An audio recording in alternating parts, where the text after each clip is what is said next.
다음으로 저희 학원에서 민법과 민사소송법을 담당하고 계신 김중현 선생님 모시겠습니다. 뜨거운 박수 부탁드리겠습니다.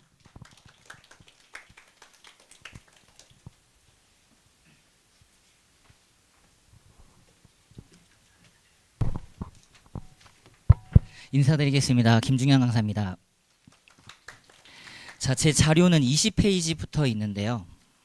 자, 민법이랑 민사소송법 시험 제도가 개편됐던 때가 첫 번째 한 번 있었고 지금 이제 두 번째 됐는데 두 가지 제도 개편의 공통점은 첫 개편 시점도 문제가 엄청 쉽게 나왔습니다. 단순 OX식으로 나왔고요. 올해 두 번째 개편 때에도 나름 이제 좀 쌓여 있잖아요. 그래서 쉽게 나올 거다 했는데 너무 순한 맛으로 나왔습니다. 요런 게 계속 유지가 될 거예요. 1차가 법 과목이 아닌 피셋으로 전환이 됐기 때문에 2차 시험을 어렵게 내려고 하지 않고 기본적인 내용부터 시작해서 단순 판례 OX를 계속 유지를 할 거라서 학습 진행을 딱 두 가지로 얘기하시면 될 것 같아요. 기본서의 정리 하나와 제 교재 보시면 제가 뒤에 다 자료 보시면 뒤에다 다 써놨죠. 기출 최우선 확보입니다. 올해 이 세 군데에서 다 나왔다고 보시면 될 것 같아요. 과연 이제 몇 년치까지를 확보를 해야 되느냐 그 논의인데 이제 그건 학원 수업을 들으셔도 되는 거고 각자 확보해도 되는데 이 세 가지에서 계속해서 아마 돌려서 나올 거고 내년도 마찬가지일 겁니다. 관건 이제 민법 가족법 영역인데 올해 예상대로 상속 부분에 혼신의 힘을 다 했잖아요. 그럼 내년에도 상속일 가능성이 높아요. 근데 그 상속 문제들도 보면 1차 객관식에 뿌려졌던 상속인 확정 문제를 계속해서 냈습니다. 상속인 확정 문제를 50점만 냈거든요. 내년에도 당연히 상속 확정이 계속해서 출제가 될 거예요. 그러면 이런 게 사실 어찌보면 의미가 없을 수도 있어요. 기본서 정리가. 왜냐하면 상속인 확정이라고 하는 건 우리가 평소에 알고 있잖아요. 아버님이 돌아가셨는데 직계비속이 1순위지 배우자가 1순위지. 근데 직계비속이 또 돌아가셨으니까 손자녀가 타나? 이런 것들은 우리가 상식선에서 쓸 수 있거든요. 그러니까 과연 조문을 얼마나 확보하느냐가 이제 기본서 정리를 통해서 필요한데 제가 간단하게 보겠습니다. 자, 20페이지 보시면요. 자, 전반적으로 민사소송법의 경우에는 기존 출제 주요 쟁점이 그대로 등장했습니다. 이름만 한번 들어볼게요. 재판상 자백이라고 하는 것, 선이행 조건부 장래이행 판결이라고 하는 것, 그리고 밑에 중복소송 일부 청구, 기판력 등등등. 불이타가 변론 제기 의무라고 있습니다. 변론 제기 의무. 왜냐하면 이건 시험장에 들어가셔서 조문을 찾아도 답안을 못 쓸 가능성이 높거든요. 조문에서는 법원의 재량이다 이렇게만 되어 있어요. 근데 질문이 의무에 포커스가 맞춰져 있었습니다. 그러니까 변론 제게 설명하시오 이게 아니었어요. 변론 제게 의무 설명하시오 이랬거든요. 의무에 포커스를 두는 답안을 써야 된다라는 거죠. 그래서 제가 최신 판례 너무 많이 나왔다. 그러니까 이거는 챙겨가야 된다. 지적 의무라든지 중대한 절차 위반의 경우에는 변론 제게 의무가 나오니까 이 판례는 챙겨가라 했는데 이게 나왔습니다. 이런 게 나왔거든요. 그러니까 불이타는 변론 제기 의무를 조문을 찾냐 마냐 요 싸움 말고는 그닥 없었던 것 같아요. 이제 관건은 배점에 맞게 얼마나 답안을 잘 기재했어야 되느냐인데 21페이지 보시면 박스에 다 있습니다. 이거는 언제든지 그냥 확인 차원에서 읽어보시면 돼요. 제가 얘기를 해드리고 싶은 건 꺽쇠 2번에 기출 분포를 보시라는 겁니다. 2016년도에 나왔고요. 24년도 변호사 시험 나왔습니다. 그럼 이 두 문제만 풀고 들어갔으면 이 문제는 20점짜리 충분히 답안을 쓸 수 있었어요. 그럼 이제 목차 구성을 어떻게 하느냐를 항상 제가 써놓거든요. 네 번째 줄 보시면 배점 20점에 맞게 진술간주죠. 답변서 제출하시고 불출석했으니까 148조를 찾으셔야 되고 거기에 기재된 내용이 인용진술 자백이니까 보조사실 재판상 자백 쓰시고 그리고 철회가부 이래야 배점 20점이 맞아요. 배점 20점이. 그래서 조문이랑 판례 확보를 잘 하시면 되고 2번이 조금 속상한 문제였습니다. 최신 판례가 있었기 때문에 모의고사에서 배점 10점 정도로 내어드렸는데 이걸 5점으로 내버렸어요. 선이행 조건부 장래이행 판결인데 청구 기각을 내렸으니까 잘못한 사안이지 않습니까? 아마 요거 많이 쓰고 싶으신 분들이 올해 시험장 들어가신 분들의 그 마음을 좀 이해합니다. 준비 제대로 해간 문제인데 배점 50점이니까 얼마나 속상했겠어요.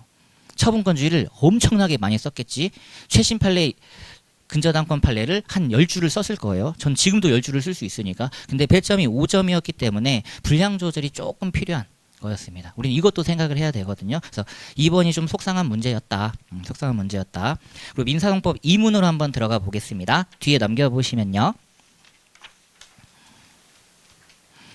자, 올해 가장 핫한 쟁점이라고 보시면 될 것 같아요. 일부 청구가 법무사부터 시작해서 법원행시까지 그리고 변호사 시험에 이어 법원행시 올해까지 이어졌습니다. 그러니까 일부 청구는 한 순환 다 돌았어요. 1순환 다 돌았기 때문에. 근데 문제가 배점이 상당히 좋았다라는 겁니다. 그래서 밑에 또 박스 보실게요. 꺽쇠 2번에 일단 요거부터 2008년 법원행시 기출, 23년도 법무사 기출, 그리고 올해 나왔습니다. 그러면 밑에 배점 10점이었기 때문에 처분권주의 내용, 과제상계 외측설 판례, 그리고 정확한 계산을 보여주시면 될 것 같고요. 그리고 승부처가 2번이었습니다. 올해 그나마 어렵다라고 하면 2번 문제. 요게 명시설의 특징이지 않습니까? 명시설의 특징. 그러니까 이걸 출제자가 의도한 게 맞아요. 명시설의 장단점이죠. 장단점. 소외 적법 요건 단계에서는 요게 장점으로 활용되잖아요. 별개 소송물이니까. 별개 소송물이니까 소적법 장점으로. 근데 본안에서는 단점으로 작용합니다. 중단효를 못 막는단 말이죠. 시효가 계속 진행해버린다라는 거죠. 정확하게 이걸 물어봤어요. 이걸 물어봤기 때문에 배점 20점이어서 목차 이렇게 쓰셔야 됩니다.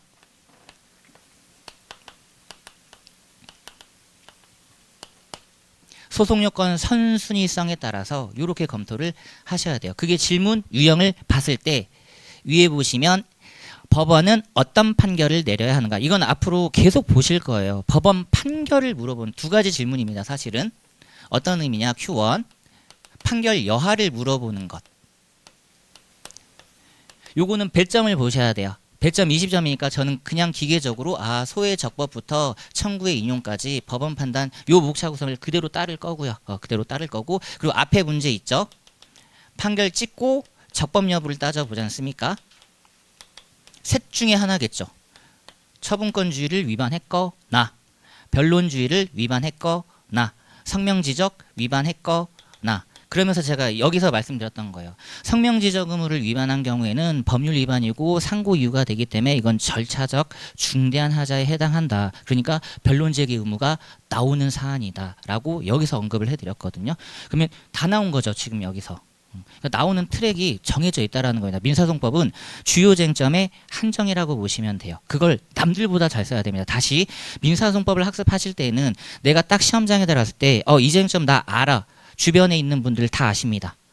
그러니까 조화를 하시면 안 돼요. 어떤 의미냐. 남들보다 더 잘 써야 되기 때문에 더 긴장하셔야 된다는 겁니다. 재판상 자백을 다 알게 된단 말이에요. 근데 재판상 자백 개념을 써야 돼. 변론주의 안단 말이죠. 변론주의 개념을 써야 돼. 주요 사실 개념을 써야 돼요. 처분권주의 203조 조문 찾았는데 개념이 없어요. 그럼 개념 쓰셔야 된단 말이죠. 단지 판례만 알았다. 배점이 2, 3점밖에 안 되는 거죠. 어떤 의미인지 아시겠죠? 남들도 알고 나도 아는 건 어떻게 하다 더 잘 써야 된다. 더 잘 써야 된다라는 겁니다. 그래서 요거는 로직 체계를 보면 꺽쇠 2번에 2008년 법원행시 기출문제, 이래서 놓칠 수가 없어요. 제가 웬만하면 진짜 2015년 이후부터 기출 분석을 하고 싶은데 계속해서 몇십 년 전 것까지 가져와서 그대로 문제를 내버리잖아요. 08년께 그대로 나왔고요. 23년도 법무사 기출문제 요게 시효 중단이었습니다. 시효 중단. 그래서 밑에 죄송합니다. 그래서 다음 23페이지 박스 보시면 꺽쇠 2번에 2008년 법원행시, 2017년 법원행시, 2019년 법원행시, 그리고 밑에 25년 변호사 시험. 올해 최고 화두 일부 청구 라인들. 그러니까 민사소송법은 이런 게 있어요. 어느 하나의 공통쟁점을 잡고 파생되는 법리를 쫙쫙 내는 거죠. 올해는 일부 청구가 법무사 변시 법원행시까지 화두였다. 그러면 다음 해는 상계 잡고 파생시키면 되고요. 최대 소송 잡고 파생시키면 되고요. 채취 소송이 요즘 가장 또 화두입니다. 채취 소송이 민법에서 워낙에 유명하게 공부하고 있는데 민소법이에요. 그래서 작년 이제 민법 얘기할 건데 작년에 민법에서 최대가 나왔기 때문에 올해 채취랑 채권 양도가 안 나오면 나에게 돌을 던져라. 이런 느낌이었어요. 근데 채권자 취소권과 채권 양도 걸린 문제가 딱 나왔죠. 양수인의 피보전 채권 가지고 소송 들어가는 것 모의고사에서 풀어봤던 거거든요. 그대로 관련된 내용이 또 나왔습니다. 그러니까 얼마나 제소기간 인식을 양도인으로 잡아낼 수 있는가, 그게 핵심 포커스였는데 그 문제가 나올진 저도 몰랐죠. 이건 이제 운이 좋아서 나온 거고, 운이 좋아서 나온 거고. 그래서 꺽쇠 2번 보시면 목차 구성을 이렇게 가셨으면 좋겠다. 제2차소의 적법 여부, 꺽쇠 반갈로 2번, 제2차소의 인용 여부, 그리고 꺽쇠 반갈로 3번 법원의 청구기각 판결. 요런 로직 체계 목차를 타셔야 100점, 20점을 온팡 쓸 수 있어요. 반갈로 1번에서는 일부 청구 기판역을 쓰셔야 되는 거고요. 그래서 소적법으로 통과시키고, 근데 반갈로 2번에서는 소멸시효 중단. 이게 바로 민법, 민사소송법 종합 문제입니다. 이런 문제가 꼬박꼬박 한 문제씩 나와요. 분명히 민법 지식이 들어가는 내용들이 나온다라는 겁니다. 그래서 일부 청구 장단점은 이것만 알고 계셨으면 됐죠. 그러니까 여기서 나오는 건 정해져 있다라는 거예요. 중복소송, 기판력. 근데 아니나 다를까 산문가 봤더니 여기 딱 있네요. 중복소송이. 그쵸? 나오는 게 정해져 있다라는 겁니다. 나오는 게. 그러면 이제 중복소송이랑 기판력은 법률과 관련된 거니까 저는 올해 그럼 이걸 찍겠죠. 아, 그럼 또 나와야지. 올해 한번 부재소 합의가. 그쵸? 이런 걸로 이제 준비를 하시면 되는 거죠. 이런 걸로. 그래서 기출을 분석하는 이유는 관련 쟁점을 학습을 추가적으로 해야 되기 때문에 그렇다. 그리고 밑에 산문은 좀 수험생분들에게 쉬어가는 코너 같습니다. 그냥 중복소송 단문이라고 생각하시고 쭉 쓰시되 그나마 요건을 맨날 당사자 동일성이랑 소송물 동일성이랑 내다가 전소 계속 중 소장 부분 송달 전후로 판단하는 게 나왔네요. 요거 관련 최신 판례가 있었죠. 사실은 전소가 실제로 각하되지 않은 사안과 전소가 실제로 각하된 사안 요런 게 있었기 때문에 요 부분만 잘 봐주시면 되고요. 자, 그리고 이제 민법으로 뒤에 단문은 제 장래행 소송은 찍을 수밖에 없었던 게 꼭 사례로 준비했으면 좋겠는 게 그 해설이죠. 두 번째 줄 상가 임차인 관련 최신 판례가 있었습니다. 여기서 미리 청구할 필요성에 대한 엄청난 멋들어진 문구가 나왔단 말이에요. 기계적으로 암기를 하라 그랬어요. 그 문구 꼭 쓰자. 선제적 집행권한 취득. 근데 현실적인 법률 상황과 모순저촉되는 불합리가 발생될 수 있다. 그러니까 미청필 판단에 엄격하게 가자. 이런 엄청난 문구가 나왔기 때문에 그 문구를 썼으면 좋았을 것 같고 2번은 기술사례 민사소송법에 수록을 해놨습니다. 제가 여기서도 말씀드렸잖아요. 변론 제기에 대하여 설명하시오가 아니라 의무가 핵심이었다는 겁니다. 의무. 반드시 쓰세요. 예외입니다. 예외. 그리고 요 조문을 암만 찾아봐도 신청권이란 말이 없어요. 신청권이란 말이 없기 때문에 원칙 부분에서 배점을 얘를 10점 줬다라는 건 원칙 부분도 그래도 쓰긴 쓰셔야 됩니다. 당사자의 신청권은 법원의 직권 발동을 촉구하는 의미밖에 없다. 이거 판단 안 해도 됩니다. 우리가 이런 걸 이송신청권에서도 공부를 해요. 이송신청권 자체가 없기 때문에 법원은 판단 자체를 안 해줘도 돼요. 근데 그런 내용이 아마 들어갔으면 엄청난 고득점이었을 것 같습니다. 신청을 해도 판단을 안 해도 됩니다. 직권 발동을 촉구하는 의미밖에 없기 때문에. 자, 그리고 이제 민법으로 돌아오시면 좀 우려했던 것과 달리 쉽게 나왔기 때문에 1문은 이렇게 생각하시면 되죠. 뒤에 넘겨보시면 가항에 채권자 취소권의 성립 요건 구비 여부 및 행사 방법을 논하시오. 지금 아까 이주성 선생님이 잠깐 말씀하셨는데 요게 법원 사무관 민법 문제 같은 거예요. 단문형이죠. 보세요. 쉽게 갔잖아요. 그러니까 행사 성립 요건 나열 쭉 하시고 행사 방법 나열 쭉 하시고 그다음에 요건 대입 그대로 하시면 돼요. 근데 여기서 이제 핵심이 우리 피보전 채권이 양도됐지 않습니까? 거기에 포커스만 조금 두시면 되는 거예요. 그게 그러니까 나올 게 나왔습니다. 나올 게 나왔기 때문에 언제까지 안 나오냐 하면 두고 보자 했는데 그게 올해 세 번째 줄의 핵심이었다라는 거죠. 핵심. 그럼 이게 나오면 당연히 뭐가 나와야 되냐면 납언이 나와야 돼요. 양수인의 제소기간 판단기준 시기를 누구로 잡아야 되는가 설문 봤더니 알고 넘겼답니다. 그쵸? 알고 넘겼으니까 양도인을 기준으로 잡아주시면 됐었다 해서 요거는 어렵진 않았어요. 오히려 갑언은 단문이어서 조금 마음을 편하게 쓰셨으면 좋았고 여기서 이제 제가 우려스러운 건 행사 방법이라 그랬거든요. 원상회복의 방법이라고 안 했어요. 그러니까 여기다가 원상회복 방법을 과연 나는 써야 되는가라는 의문이 들었을 때 저는 출제 의도에 충실하고 보세요. 행사 방법이죠. 행사 방법이기 때문에 형성소송의 특징에 맞는 소송 요건 검토가 필요하다라는 겁니다. 피고 누구 잡고 대상 적격 누구 잡고 제소기간 누구 잡아야 되나 이런 것들을 꼭 써주셔야 된다라는 거예요. 원상회복 방법은 아니나 다를까 쪼기 뒤에 문제가 있더라고요. 그래서 원상회복 방법보다는 행사 방법에 포커스를 맞춰주시고 납언은 판례만 잘 확보하면 되죠. 안날의 의미 쓸 수 있으면 되는 거고 조문 406조 안날의 의미 쓸 수 있으면 되는 거고 채권이 양도된 경우 누구를 기준으로 하는가 쟁점의 정리 타고 양도인 기준이다라고 하시면 됐고요.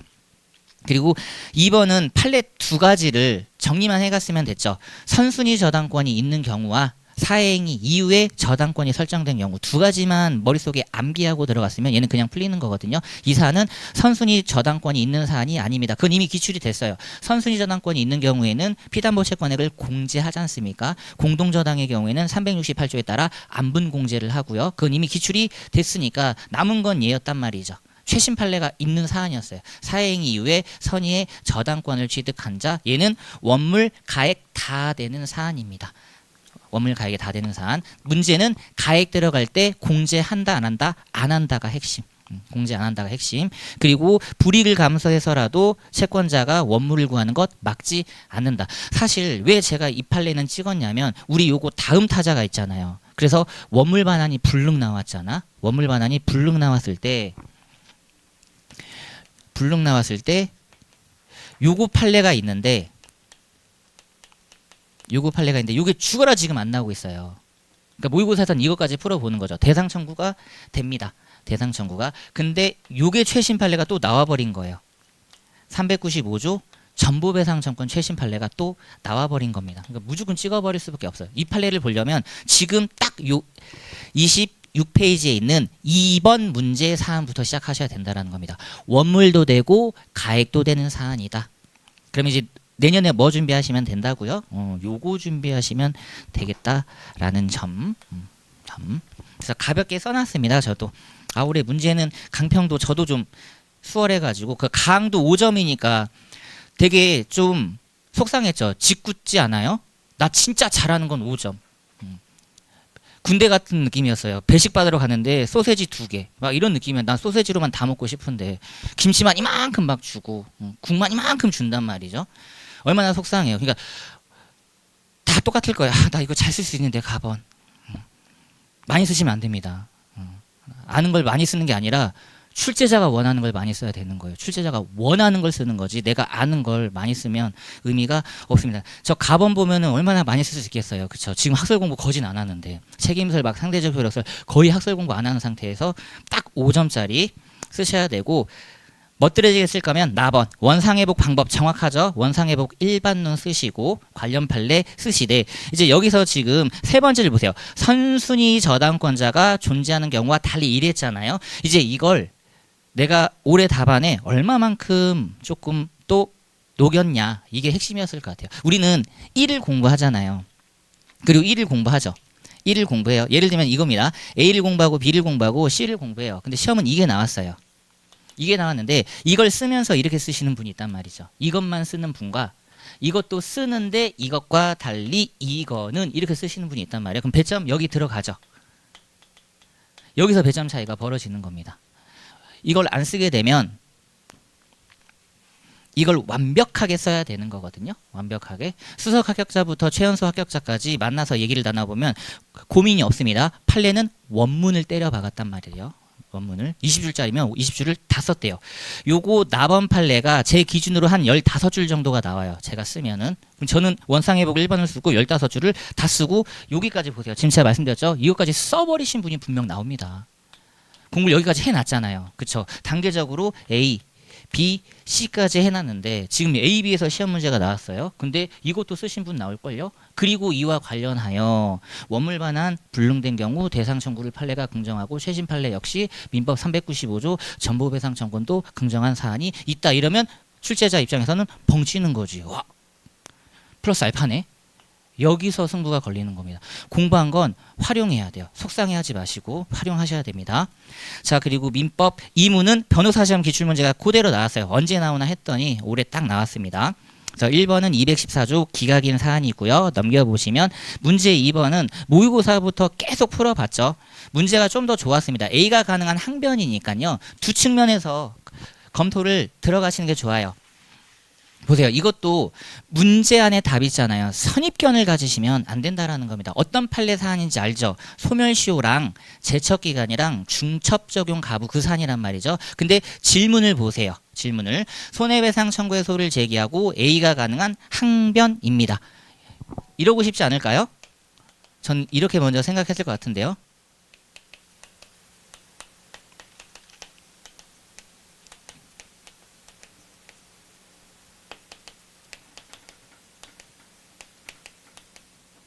이런 게 이제 민사소송법의 문제죠. 채권 자체를 부인하는 겁니다.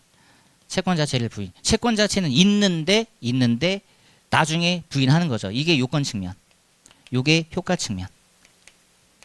요건 자체를 날려버리면 채권 자체가 안 나오잖아요. 그쵸? 매수인의 선의무과실. 아마 이거 여기에 고득점 팁이 있었을 겁니다. 그리고 여기죠. 채권 나왔죠. 나왔으니까 이제 항변으로 가야 되겠죠. 항변으로. 두 가지 제척기간 소멸시효. 이거 먼저 써야 되죠. 법원의 직권 판단이고 요게 항변이니까 이렇게 가셔야 됩니다. 직권, 항변, 제소 이렇게 가셔야 돼요. 그리고 이 사이에 중첩 적용 가부 제중소 이렇게 쓰셔야 A급 답안이 나옵니다.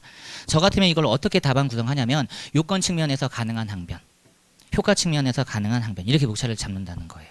그래서 매수인이 봤더니 선의무과실 안 보이는 것 같다. 이거 통과시키겠다. 줄처리라도 하신다라는 겁니다. 왜냐? 배점이 15점이에요.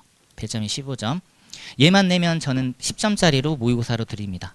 근데 전체 항변을 물어봤죠. 그러면 15점이 가능합니다. 15점이.